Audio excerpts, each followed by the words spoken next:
ಏ ಮಣ್ಣಿನ ಹೆಮ್ಮೆಯ ಮಗನಿವನು,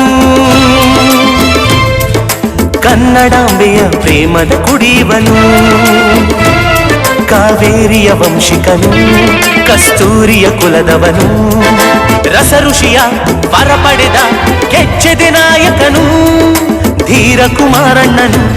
ಕಣ್ಣೀರನು ಹರಿಸದಿರಿ ಓ ಪ್ರಜೆಗಳು ನೀವೆಂದು, ನೋವಲ್ಲಿ ನರಳದಿರಿ ನಮಗ್ಯಾರೂ ಇಲ್ಲವೆಂದು.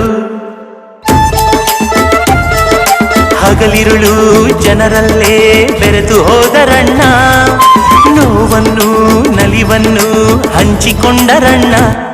HIV ಪೀಡಿತರ ಭೋಜನ ಸ್ವೀಕರಿಸಿ, ದಲಿತರ ಸೂರಿನಲ್ಲಿ ನಿದಿರೆಯನ್ನು ಮುಗಿಸಿ, ವಿಶ್ವಕ್ಕೆಲ್ಲ ಸಂದೇಶವನ್ನು ಸಾರಿದರು ಅಣ್ಣ, ಗುಣವಂತ ಕುಮಾರಣ್ಣ.